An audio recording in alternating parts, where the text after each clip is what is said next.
നമസ്കാരം. ബിസിനസ് സ്റ്റഡീസിന്റെ മറ്റൊരു ക്ലാസ്സിലേക്ക് എല്ലാവർക്കും സ്വാഗതം. എല്ലാവരും സുഖമായിട്ടിരിക്കുന്നല്ലോ അല്ലേ? അപ്പൊ നമ്മൾ പഠിച്ചുകൊണ്ടിരുന്ന ചാപ്റ്റർ ഓർഗനൈസിംഗ് ആയിരുന്നു. ഓർഗനൈസിംഗ് ചാപ്റ്ററിന്റെ മീനിങ്, അതുപോലെ തന്നെ സ്റ്റെപ്സ് ഇൻ ഓർഗനൈസിംഗ്, ഈ രണ്ട് കാര്യങ്ങളാണ് നമ്മൾ ഈ ചാപ്റ്ററിൽ പഠിച്ചത്.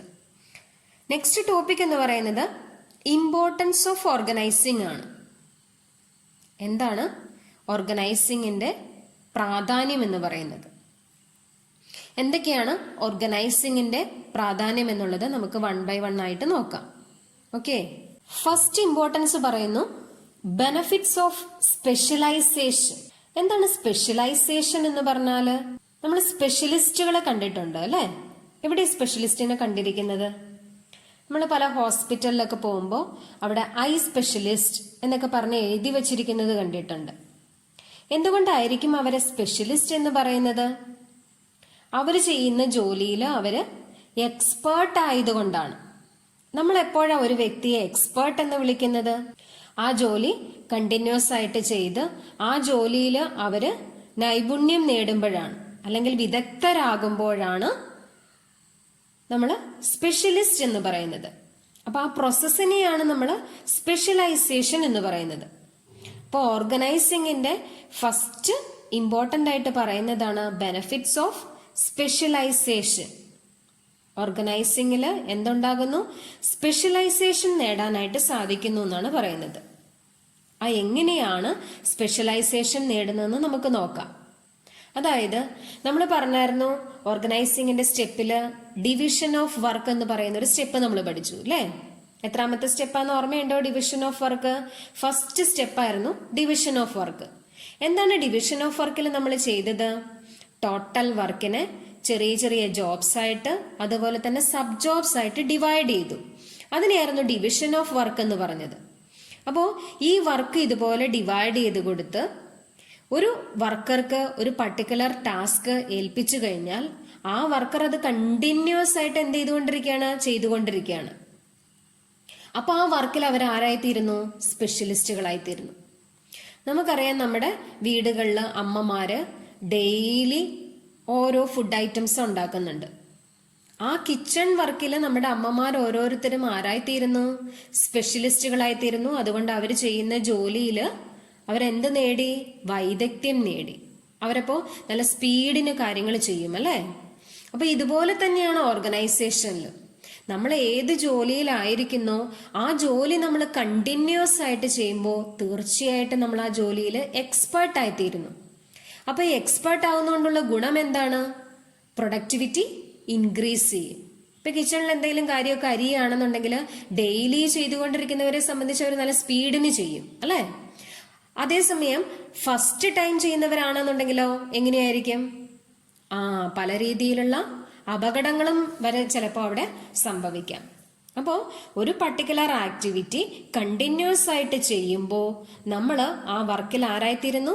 സ്പെഷ്യലിസ്റ്റുകളായിത്തീരുന്നു. അല്ലെങ്കിൽ നമുക്ക് അതുവഴി സ്പെഷ്യലൈസേഷൻ നേടാനായിട്ട് സാധിക്കുന്നു. ആ സ്പെഷ്യലൈസേഷൻ വഴി ഓർഗനൈസേഷന്റെ പ്രൊഡക്ടിവിറ്റി എന്ന് പറയുന്നതും ഇൻക്രീസ് ചെയ്യുന്നു.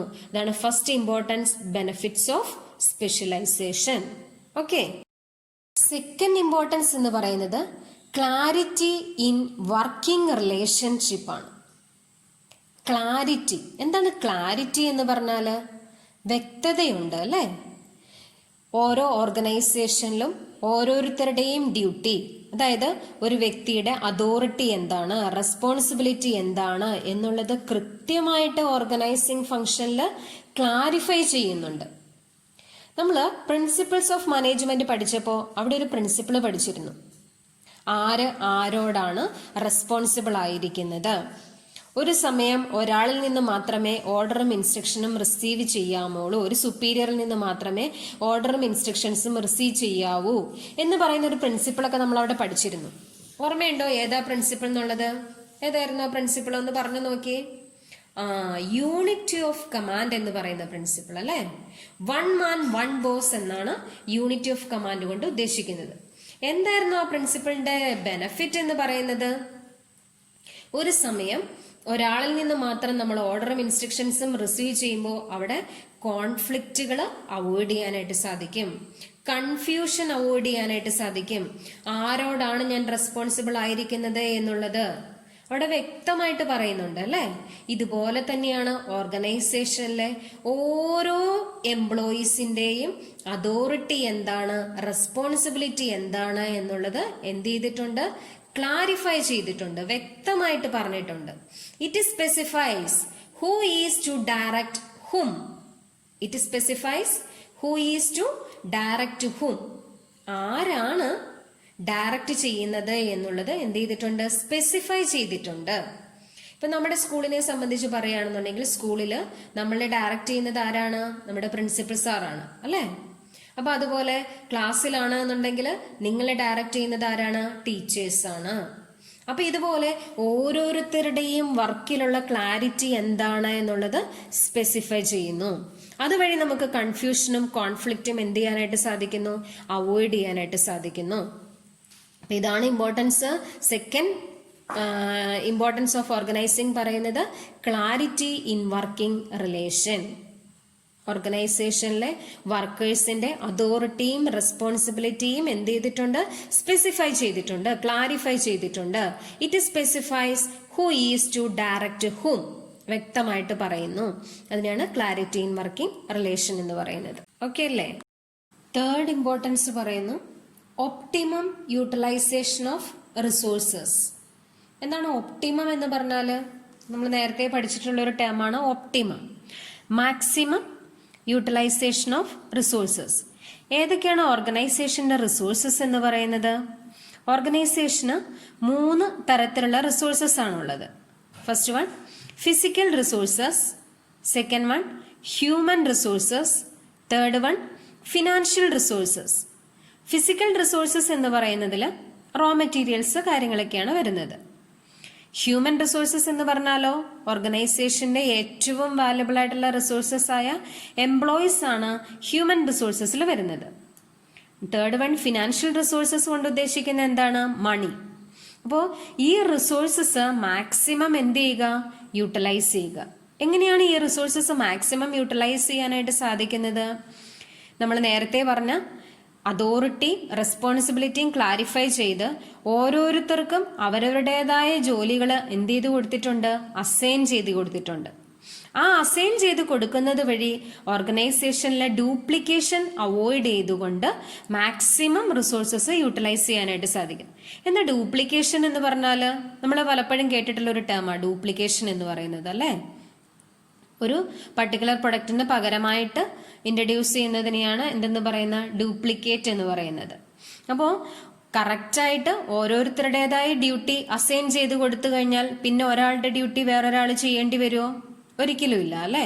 അവനവനെ ഏൽപ്പിച്ചിരിക്കുന്ന ഡ്യൂട്ടി എന്താണോ അത് കൃത്യമായിട്ട് ചെയ്യാനായിട്ട് സാധിക്കുന്നു. അപ്പോൾ ഓരോ ഇൻഡിവിജ്വൽസിനും ഡ്യൂട്ടി അസൈൻ ചെയ്ത് കൊടുത്തിരിക്കുന്നു. ഓരോ ഡിപ്പാർട്ട്മെന്റും ചെയ്യേണ്ട ജോലി എന്താണ് എന്നുള്ളത് സ്പെസിഫൈ ചെയ്തിട്ടുണ്ട്. അപ്പോൾ ഇൻഡിവിജ്വൽസിന്റെ ഡ്യൂട്ടി അസൈൻ ചെയ്ത് കൊടുത്ത് ഓരോ ഡിപ്പാർട്ട്മെന്റിനും അവരുടേതായ വർക്കും അസൈൻ ചെയ്ത് കൊടുക്കുന്നത് വഴി നമ്മുടെ ഈ റിസോഴ്സസ് ഓരോന്നും എങ്ങനെ ഉപയോഗിക്കാനായിട്ട് സാധിക്കുന്നു, ഒപ്റ്റിമം യൂട്ടിലൈസ് ചെയ്യാനായിട്ട് സാധിക്കുന്നു. ഒരു റിസോഴ്സസ് പോലും പാഴാക്കാതെ മാക്സിമം ഉപയോഗിക്കാനായിട്ട് സാധിക്കുന്നതിനെയാണ് തേർഡ് പോയിന്റായ ഒപ്റ്റിമം യൂട്ടിലൈസേഷൻ ഓഫ് റിസോഴ്സസ് കൊണ്ട് ഉദ്ദേശിക്കുന്നത്. ഫോർത്ത് പോയിന്റ് പറയുന്നു അഡാപ്റ്റേഷൻ ടു ചേഞ്ച്. എന്താണ് അഡാപ്റ്റേഷൻ ടു ചേഞ്ച് എന്ന് പറഞ്ഞാൽ? മാറ്റത്തിന് അനുസരിച്ച് പ്രവർത്തിക്കുക. പ്രോപ്പറായിട്ടുള്ള ഓർഗനൈസിംഗ് ഉണ്ട് എന്നുണ്ടെങ്കിൽ നമ്മുടെ എൻവയോൺമെന്റിൽ ഉണ്ടാകുന്ന ചേഞ്ചസ് എന്തുമായിക്കൊള്ളട്ടെ അതനുസരിച്ച് ഓർഗനൈസേഷനിൽ ആ ചേഞ്ചസ് നമുക്ക് അപ്ലൈ ചെയ്യാനായിട്ട് സാധിക്കുന്നു. നമ്മൾ എൻവയോൺമെന്റ് ചാപ്റ്റർ പഠിച്ചപ്പോൾ നമ്മൾ പറഞ്ഞായിരുന്നു ചില എക്സ്റ്റേണൽ ഫാക്ടേഴ്സ് ബിസിനസ്സിനെ അഫക്റ്റ് ചെയ്യുന്നു. ചില എക്സ്റ്റേണൽ എൻവയോൺമെന്റ് ഫാക്ടേഴ്സ്. ഏതൊക്കെയായിരുന്നോ എക്സ്റ്റേണൽ എൻവയോൺമെന്റ് ഫാക്ടേഴ്സ് എന്നുള്ളത് അറിയാമോ? ടെക്നോളജിക്കൽ എൻവയോൺമെന്റ്, എക്കണോമിക് എൻവയോൺമെന്റ് എന്നൊക്കെ പറഞ്ഞാൽ നമ്മൾ പഠിച്ചില്ലേ? ആ എക്സ്റ്റേണൽ ഫാക്ടേഴ്സ് ആണ്. ഈ എക്സ്റ്റേണൽ ഫാക്ടേഴ്സിൽ പലതിലും പല രീതിയിലുള്ള ചേഞ്ചസ് ഉണ്ടാകും.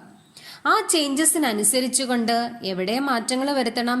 ഓർഗനൈസേഷനിലും മാറ്റങ്ങൾ വരുത്തണം. നമ്മൾ പർട്ടിക്കുലർ ഓർഗനൈസേഷൻ സ്റ്റാർട്ട് ചെയ്തപ്പോൾ ഏത് രീതിയിലുള്ള ഒരു പ്രൊഡക്റ്റ് ആണോ മാർക്കറ്റിൽ ഇൻട്രൊഡ്യൂസ് ചെയ്തത് അതേപോലെ തന്നെയുള്ള ഒരു പ്രൊഡക്റ്റ് വർഷങ്ങൾക്ക് ശേഷവും ഇൻട്രൊഡ്യൂസ് ചെയ്താൽ മതിയോ?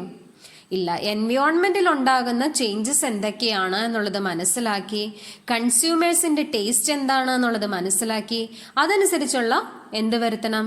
ചേഞ്ചസ് വരുത്തണം അല്ലേ? അപ്പോൾ ടെക്നോളജി ഇങ്ങനെ എന്ത് ചെയ്തുകൊണ്ടിരിക്കുകയാണ്? മാറിക്കൊണ്ടിരിക്കുകയാണ്. ആ മാറിക്കൊണ്ടിരിക്കുന്ന ടെക്നോളജിക്ക് അനുസരിച്ചുകൊണ്ട് ഓർഗനൈസേഷനിലും അഡ്ജസ്റ്റ്മെന്റുകൾ അല്ലെങ്കിൽ ചേഞ്ചസ് വരുത്തുന്നതിന് വേണ്ടി ഓർഗനൈസിങ് ഫംഗ്ഷൻ നമ്മെ ഹെൽപ്പ് ചെയ്യുന്നു എന്നുള്ളതാണ് 4th പോയിന്റായ അഡാപ്റ്റേഷൻ ടു ചേഞ്ചസ് എന്നതുകൊണ്ട് ഉദ്ദേശിക്കുന്നത്. ഓക്കെ, നെക്സ്റ്റ് ഇമ്പോർട്ടൻസ് പറയുന്നു ഡെവലപ്മെന്റ് ഓഫ് പേഴ്സണേൽ. ആരാണ് പേഴ്സണേൽ എന്ന് പറഞ്ഞാൽ? എംപ്ലോയീസിനെയാണ് പേഴ്സണേൽ എന്നതുകൊണ്ട് ഉദ്ദേശിക്കുന്നത്. അപ്പോൾ ഡെവലപ്മെന്റ് ഓഫ് പേഴ്സണേൽ എന്ന് പറഞ്ഞാൽ ആരുടെ ഡെവലപ്മെന്റ് ആണ്? എംപ്ലോയീസിന്റെ ഡെവലപ്മെന്റ് ആണ്. എങ്ങനെയാണ് ഓർഗനൈസിംഗ് വഴി എംപ്ലോയീസിന് ഡെവലപ്മെന്റ് ഉണ്ടാകുന്നത്? നമുക്ക് ഈ ചാപ്റ്ററിൽ പഠിക്കാനുള്ളൊരു ടേം ആണ് ഡെലിഗേഷൻ ഓഫ് അതോറിറ്റി എന്ന് പറയും. എന്താണ് ഡെലിഗേഷൻ ഓഫ് അതോറിറ്റി എന്ന് പറഞ്ഞാൽ അറിയോ? അതോറിറ്റി ഡെലിഗേറ്റ് ചെയ്യാണ്, അതായത് അതോറിറ്റി ഷെയർ ചെയ്യുന്ന പ്രോസസ്സിനെയാണ് ഡെലിഗേഷൻ ഓഫ് അതോറിറ്റി എന്ന് പറയുന്നത്. നമ്മൾ ഈ ചാപ്റ്ററിന്റെ അവസാനത്തിൽ ഡീറ്റെയിൽ ആയിട്ട് പഠിക്കും എന്താണ് ഡെലിഗേഷൻ ഓഫ് അതോറിറ്റി, അതിന്റെ എലമെന്റ്സ് എന്നുള്ളതൊക്കെ നമുക്ക് അവിടെ കാണാം.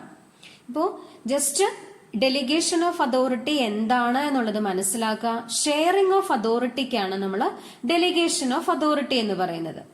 അപ്പൊ അതോറിറ്റി ആർക്കായിരിക്കും ഷെയർ ചെയ്യുന്നത്? സുപ്പീരിയർ സബോർഡിനേറ്റ്സിലേക്കാണ് അതോറിറ്റി ഷെയർ ചെയ്യുന്നത്. അപ്പൊ സുപ്പീരിയറുടെ ഡ്യൂട്ടി എന്താണ്? ഇമ്പോർട്ടന്റ് ആയിട്ടുള്ള മാറ്റേഴ്സ്, വളരെ പ്രധാനപ്പെട്ട ചില തീരുമാനങ്ങൾ ഉണ്ടാകും. ആ പ്രധാനപ്പെട്ട തീരുമാനങ്ങൾ എടുക്കുന്നത് സുപ്പീരിയേഴ്സ് ആയിരിക്കും. അപ്പോൾ പ്രധാനപ്പെട്ട തീരുമാനങ്ങൾ എടുത്തതിന് ശേഷം ബാക്കി അവസരങ്ങൾ ആർക്ക് കൊടുക്കുകയാണ്? താഴെയുള്ള ലോവർ ലെവൽ മാനേജേഴ്സിന് കൈമാറുകയാണ്. അപ്പൊ തീർച്ചയായിട്ടും അവരുടെ ക്രിയേറ്റിവിറ്റിയെ അവിടെ എന്ത് ചെയ്യാനായിട്ട് സാധിക്കുന്നു? ഡെവലപ്പ് ചെയ്യാനായിട്ട് സാധിക്കുന്നു. അതായത് ലോവർ ലെവൽ മാനേജേഴ്സിന് അവരുടെ ക്രിയേറ്റിവിറ്റി ഡെവലപ്പ് ചെയ്തുകൊണ്ട് പല തീരുമാനങ്ങളും എടുക്കാനായിട്ട് സാധിക്കുന്നു. അപ്പൊ ഇവിടെ 2 രീതിയിലുള്ള ഗുണങ്ങളാ ഡെലിഗേഷൻ ഓഫ് അതോറിറ്റി വഴി ഉണ്ടാകുന്നത്. എന്താണ്? ഒന്ന്, സുപ്പീരിയേഴ്സിന്റെ ജോലിഭാരം നമുക്ക് കുറയ്ക്കാനായിട്ട് സാധിക്കുന്നു. കാരണം ഇമ്പോർട്ടന്റ് ആയിട്ടുള്ള കാര്യങ്ങൾ മാത്രമേ സുപ്പീരിയേഴ്സിന് നോക്കി നടത്തേണ്ടതായിട്ട് വരുന്നുള്ളൂ. മറ്റൊന്ന് എന്ന് പറയുന്നത് താഴെ വരുന്ന ലോവർ ലെവൽ മാനേജേഴ്സിന് അവരുടെ ക്രിയേറ്റിവിറ്റി ഡെവലപ്പ് ചെയ്യാനായിട്ടും സാധിക്കുന്നു. അപ്പോൾ ഇത്തരത്തില് ഓർഗനൈസേഷനിലെ എംപ്ലോയീസിന്റെ ഒരു ഡെവലപ്മെന്റ് ക്രിയേറ്റ് ചെയ്യുന്നു എന്നുള്ളതാണ് ഓർഗനൈസിംഗിന്റെ next point, that is development of personnel. എംപ്ലോയീസിന് ഡെവലപ്മെന്റ് ഉണ്ടാകുന്നു. ഓക്കെ, ലാസ്റ്റ് ഇമ്പോർട്ടൻസ് പറയുന്നു എക്സ്പാൻഷൻ ആൻഡ് ഗ്രോത്ത്. തീർച്ചയായിട്ടും നല്ലൊരു ഓർഗനൈസിംഗ് ഉണ്ട് എന്നുണ്ടെങ്കിൽ ആ ഓർഗനൈസേഷന് അല്ലെങ്കിൽ ആ എന്റർപ്രൈസിന് എന്തുണ്ടാകും? ഗ്രോത്ത് ഉണ്ടാകും. അതായത് പ്രോപ്പറായിട്ട് ഡ്യൂട്ടി ഡിവൈഡ് ചെയ്ത് ഓരോരുത്തർക്ക് അവരുടേതായ ഡ്യൂട്ടി അസൈൻ ചെയ്ത് കൊടുക്കുന്നത് വഴി ഓർഗനൈസേഷനിൽ കൺഫ്യൂഷൻ അവോയ്ഡ് ചെയ്ത് കോൺഫ്ലിക്റ്റുകൾ അവോയ്ഡ് ചെയ്തുകൊണ്ട് നല്ലൊരു ടീം വർക്കായിട്ട് നല്ലൊരു കോർഡിനേഷനോട് കൂടി ഓരോരുത്തർക്കും എന്ത് ചെയ്യാനായിട്ട് സാധിക്കുന്നു? പ്രവർത്തിക്കാനായിട്ട് സാധിക്കുന്നു. അപ്പൊ അതൊരു ടീം വർക്കായിട്ട് പ്രവർത്തിക്കുമ്പോൾ ഓർഗനൈസേഷൻ അത് വളരെയധികം എന്ത് ചെയ്യുന്നുണ്ട്? ഗുണം ചെയ്യുന്നുണ്ട്. അപ്പോൾ അതുവഴി ഓർഗനൈസേഷന്റെ പ്രൊഡക്ടിവിറ്റി ഇൻക്രീസ് ചെയ്യാനായിട്ട് സാധിക്കുന്നു. പ്രൊഡക്ടിവിറ്റി ഇൻക്രീസ് ചെയ്യുന്നത് വഴി ഓർഗനൈസേഷന് പ്രോഫിറ്റബിൾ ആകാനായിട്ട് സാധിക്കുന്നു. അപ്പോൾ ഇതിലൂടെ ഓർഗനൈസേഷന് തീർച്ചയായിട്ടും ഒരു എക്സ്പാൻഷൻ അല്ലെങ്കിൽ ഒരു ഗ്രോത്തിലേക്ക് എത്താനായിട്ട് സാധിക്കുന്നു എന്നുള്ളതാണ് ലാസ്റ്റ് ഇമ്പോർട്ടൻസ് പറയുന്നത്. That is expansion and growth. Okay, അപ്പോൾ ഇമ്പോർട്ടൻസ് ഓഫ് ഓർഗനൈസിങ് നമുക്ക് കൺക്ലൂഡ് ചെയ്യാം. ഏതൊക്കെ പോയിന്റിലൂടെയാണ് നമ്മൾ പോയതെന്ന് ഒന്നുകൂടെ നമുക്ക് നോക്കാം. ഫസ്റ്റ് പോയിന്റ് പറയുന്നു ബെനഫിറ്റ്സ് ഓഫ് സ്പെഷ്യലൈസേഷൻ. ഓരോ വർക്കേഴ്സിനും ഡ്യൂട്ടി അസൈൻ ചെയ്ത് കൊടുത്തിരിക്കുന്നത് വഴി അവർ ആ പർട്ടിക്കുലർ വർക്കിൽ സ്പെഷ്യലിസ്റ്റുകളാകുന്നു. സെക്കൻഡ് പോയിന്റ് പറയുന്നു ക്ലാരിറ്റി ഇൻ വർക്കിംഗ് റിലേഷൻ. ഓരോരുത്തർക്കും അവരുടേതായ അതോറിറ്റി റെസ്പോൺസിബിലിറ്റി എന്ത് ചെയ്ത് കൊടുത്തിട്ടുണ്ട്? അസൈൻ ചെയ്ത് കൊടുത്തിട്ടുണ്ട്. ക്ലാരിറ്റി ഉണ്ട്, വർക്കിൽ സ്പെസിഫിക്കേഷൻ ഉണ്ട്. ദെൻ തേർഡ് പോയിന്റ് പറയുന്നു ഒപ്റ്റിമം യൂട്ടിലൈസേഷൻ ഓഫ് റിസോഴ്സസ്. നമ്മുടെ physical resources, human resources, financial resources ഇത് മാക്സിമം യൂട്ടിലൈസ് ചെയ്യുക. ഫോർത്ത് പോയിന്റ് പറയുന്നു അഡാപ്റ്റേഷൻ ടു ചേഞ്ച്. എൻവയോൺമെന്റിൽ ഉണ്ടാകുന്ന എക്സ്റ്റേണൽ എൻവയോൺമെന്റിൽ ഉണ്ടാകുന്ന ചേഞ്ചസുകൾക്കനുസരിച്ച് ഓർഗനൈസേഷന് പ്രവർത്തിക്കാനായിട്ട് സാധിക്കുന്നു. ദെൻ സിക്സ്ത് പോയിന്റ് പറയുന്നു ഡെവലപ്മെന്റ് ഓഫ് പേഴ്സണൽ. എംപ്ലോയീസിന്റെ ഡെവലപ്മെന്റ് ഓർഗനൈസിംഗ് പ്രോപ്പറായിട്ട് നടത്തുന്നത് വഴി ഇൻട്രൊഡ്യൂസ് ചെയ്യാനായിട്ട് സാധിക്കുന്നു. നമ്മൾ അവിടെ ഒരു പുതിയൊരു ടേമും കൂടെ പറഞ്ഞായിരുന്നു. ഏതായിരുന്നു ആ ടേം എന്നുള്ളതും കൂടെ മനസ്സിൽ വരണം. ഏതായിരുന്നു? ഡെലിഗേഷൻ ഓഫ് അതോറിറ്റി വഴി ഓർഗനൈസേഷനിലെ എംപ്ലോയീസിന് ഡെവലപ്മെന്റ് ഉണ്ടാകാനായിട്ട് സാധിക്കുന്നു. ലാസ്റ്റ് പോയിന്റ് പറയുന്നു പ്രോപ്പറായിട്ടുള്ള ഓർഗനൈസിംഗ് ഉണ്ട് എന്നുണ്ടെങ്കിൽ അവിടെ ബിസിനസിന്റെ എക്സ്പാൻഷൻ അതേപോലെ തന്നെ ഗ്രോത്ത് സാധ്യമാകുന്നു. അപ്പോൾ ഇത്രയും പോയിന്റുകളാണ് ഇമ്പോർട്ടൻസ് ഓഫ് ഓർഗനൈസിംഗിൽ നമ്മൾ പഠിച്ചത്. ഇത്രയും പോയിന്റുകൾ കൃത്യമായിട്ട് പഠിക്കുക. Okay, thank you.